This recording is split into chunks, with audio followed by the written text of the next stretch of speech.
ఇప్పుడు నువ్వు అమ్మాయిని మోసం చేసి ఫస్ట్ టైర్ జరిగితే రేపు మానవతరాయ్ అంటే అమ్మాయిని వాడుకొని ఇంకోటి మోసం, నీకు ఆల్రెడీ వివాహం అయింది, పిల్లలు ఉన్నారు, నువ్వు అట్లాంటి వాడివి ఈ అమ్మాయిని అది మోసం కదా, మోసం. అందుకే మరి అమ్మాయి మోసపోయింది కదా, అత్యాచారానికి గురైనట్టే కదా.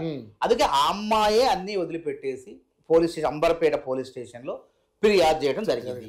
మరి ఇందులో కాంగ్రెస్ ప్రభుత్వం పాత్ర ఏడుంది, రేవంత్ రెడ్డి గారి పాత్ర ఎక్కడుంది అంటే, ఒక మహిళ నాకు అన్యాయం జరిగింది, నాపై అత్యాచారం చేసిండు ఒక జర్నలిస్ట్ అని అంటే జర్నలిస్ట్ ముసుగులో ఏదైనా చేయొచ్చా? మహిళను రేప్ చేయొచ్చా? దీన్ని సమర్థిస్తారా? మరి మెడకాయ మీద తలకాయ లేని బీఆర్ఎస్ నాయకులు ఎందుకు దీన్ని ప్రభుత్వ కక్షపూరితం అని చెప్పి అంటగడతారు? జర్నలిస్ట్ అయితే నువ్వు పద్ధతిగా ఉండు అంటే, తను ఆ పార్టీకి సపోర్ట్ గా తను మీడియా ప్రచారం చేస్తున్నాడు కాబట్టి. జర్నలిస్ట్ అనేవాడు ఏ పార్టీకి సపోర్ట్ ఉండొద్దండి, ఉండకూడదు. మీరు ఉన్నారు, మమ్మల్ని ప్రభుత్వాన్ని ప్రశ్నిస్తారు, ప్రతిపక్షం ప్రజల తరఫున మాట్లాడతారు, అది జర్నలిజం అంటే. నేను అదే ముత్తుకుంటున్నా.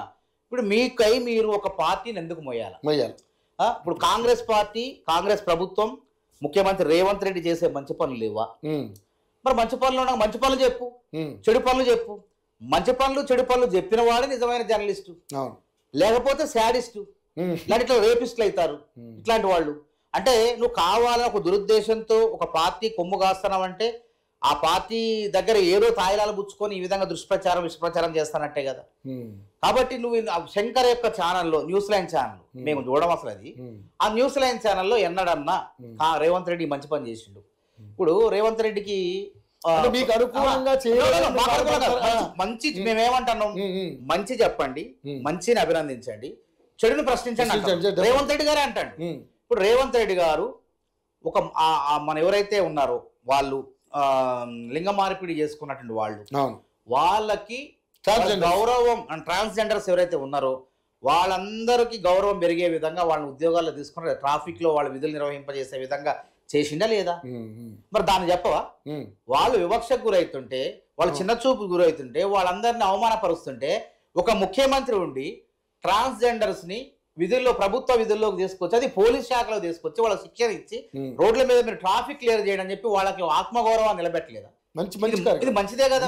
ఇది అభినందించే వాళ్ళు ఎవరన్నా ఎవరైతే ఉన్నారో ఈ బాపుతంతా ఎక్కడిది?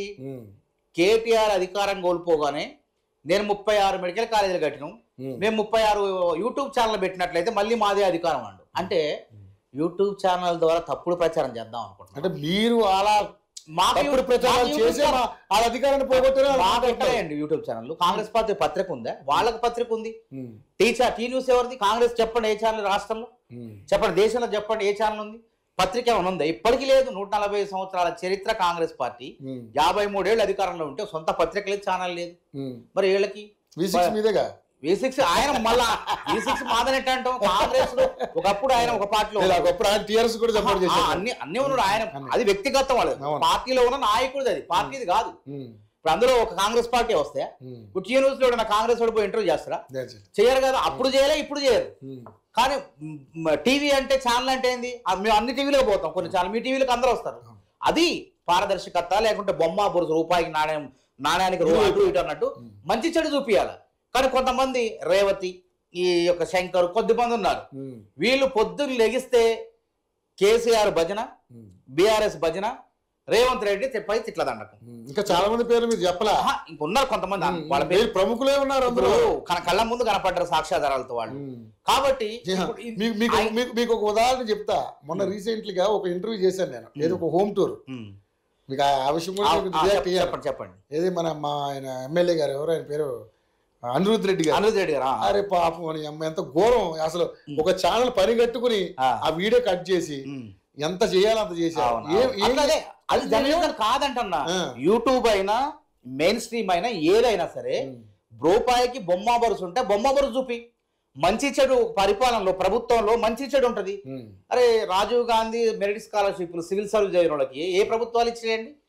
ప్రిలిమ్స్ క్వాలిఫై అయితే తెలంగాణ బిడ్డలు మెయిన్స్ లో విజయం సాధించండి, మీకు ఆర్థిక అవసరాలు ఉండాలి, డబ్బులు ఉండాలి, 1,00,000 రూపాయలు ఇచ్చిన చరిత్ర కాంగ్రెస్ ప్రభుత్వం రేవంత్ రెడ్డిది కాదా?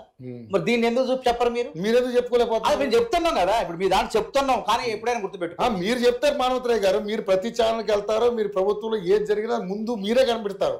మిమ్మల్ని ఎవరు తప్పు కానీ నేనేమన్నా మీ మంత్రులందరూ ఏం చేస్తున్నారు? సరే ఇక అది పార్టీలో అది అంతర్గతంగా ప్రభుత్వం పార్టీ చూసుకుంటూ వాళ్ళు కూడా మాట్లాడుతున్నారు కానీ చేరట్లేదు. సరే